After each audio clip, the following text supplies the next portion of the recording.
lors de sa plaidoirie avec l'un des porte-parole de l'UNC, M. Tochumani Kisome. Bonjour et bienvenue à vous. Merci beaucoup, monsieur le journaliste. C'est un chapelet des paroles prononcées par Vital Kamerhe qui résonne encore dans la tête de Congolais. Vital Kamerhe a affirmé que la messe a été dite et il est déjà préparé à sa condamnation. Est-ce que pouvons-nous dire que ce qui se passe à la prison centrale des Makala est un semblant de justice? Écoutez, je pense que vous avez eu les mots justes et clairement dits par le docteur président national, l'honorable mieux-élu, Vital Kamerhe, qui a constaté avec nous tous que ce procès risquait d'être, il a mis au conditionnel, une mascarade. Et nous craignons que ce soit un procès avec une machination, un procès politique pour essayer de freiner l'élan qui a été celui de la reconstruction et avec des éléments palpables.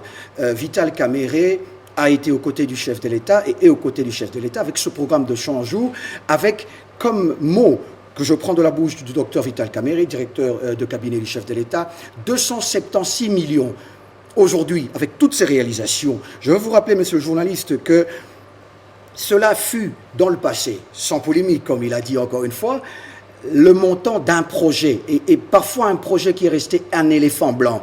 Je veux vous rappeler, il faut quand même revenir à la genèse de cette histoire.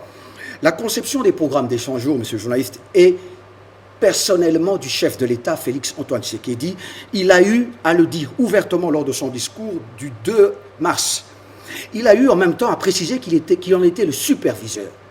Lors de ce discours, le président de la République a tenu à nous citer les éléments, un par un, constituant son programme de 100 jours. Nous avons le sceau de mouton, les maisons préfabriquées, les bacs, les écoles. Avant que vous citiez tout ce projet, laissez-moi terminer. Je voulais savoir, est-ce qu'il s'agit d'un procès? Vous craignez que ce soit un procès politique ou est-ce qu'il s'agit réellement d'un procès politique?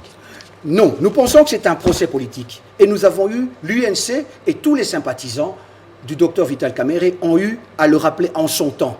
Aujourd'hui, nous avons constaté que ce procès qui a d'abord été, lorsque vous parlez de l'arrestation, vous venez au début de ce procès, l'arrestation de Vital Kamerhe est irrégulière. Vital Kamerhe a été invité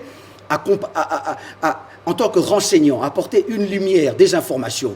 Sans mandat d'amener, ni mandat de comparution, ni convocation, Vital Kamerhe a été transformé en prévenu. Mais le mandat d'arrêt a été mis sur place par le procureur, je crois. Voilà, tout à fait. Non, c'est beaucoup plus loin. Lorsque Vital Kamerhe est amené à Makala, vous avez le 11 avril, Vital Kamerhe passe en chambre du conseil, là où il est accusé de détournement de 400 millions de dollars. Monsieur le journaliste, voilà les premières charges qui ont pesé contre Vital Kamerhe. 400 millions de dollars et 10 millions de dollars des médicaments. Et cela a tout de suite changé.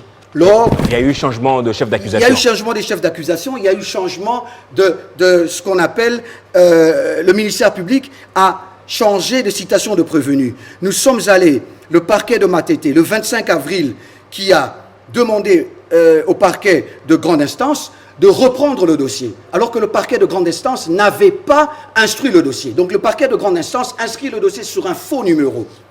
Et les chefs d'accusation changent. Nous tombons là à 47 millions de dollars, 1 154 000 dollars, donc des frais de transport des conteneurs pour les différents coins à partir de Dar es Salaam, Lobito et Mweneditu. Vous avez 2 300 000 et quelques de la compte payée sur éventuellement les 3 000 maisons. Voilà là où les chefs d'accusation ont changé. Maintenant, ce que nous voulons savoir, nous, c'est que à quel moment Vital Kamerhe, ça le procureur et le ministère public, le monsieur que je considère très intelligent, le procureur Dieudonné Kaloubi, mais a essayé ici de nous embarquer dans une aventure intellectuelle où le détournement de deniers publics qui est stipulé par la loi, qui dit qu'il faut qu'à un moment vous ayez le denier détourné entre vos possessions, entre votre possession.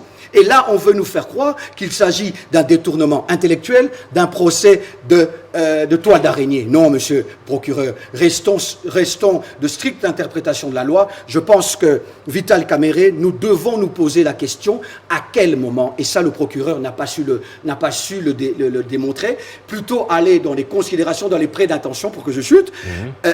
La vie privée de Vital Kamerhe, il a eu à le constater. Vital Kamerhe n'a rien à cacher.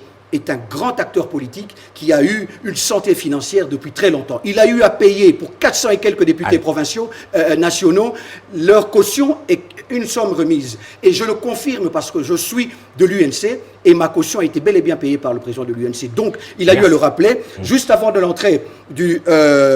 merci, de la barrière, monsieur Tochumani. La femme de Vital Kamerhe possède un immeuble de 4 millions près de dollars américains. Donc, nous pensons que ce procès est purement politique. Voilà pourquoi nous venons dénoncer et nous pensons que Vital Kamerhe va être acquitté.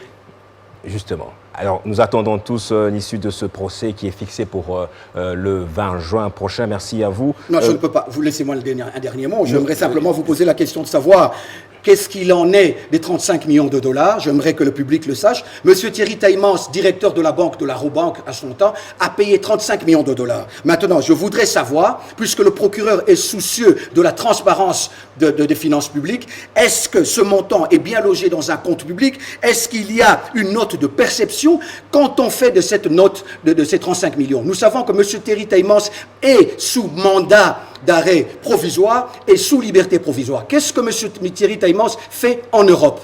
A-t-il été en connivence avec les autorités judiciaires pour qu'il ait cette latitude de pouvoir se trouver alors sous mandat d'arrêt provisoire et sous liberté provisoire avec restriction? Comme le dit la loi, M. Taïmans se trouve actuellement en Europe. Nous déplorons cela. Merci pour cette autre précision, M. Tochumani Kisomu. Je rappelle que vous êtes le porte-parole de l'UNC Kinshasa. Merci beaucoup, M. le journaliste.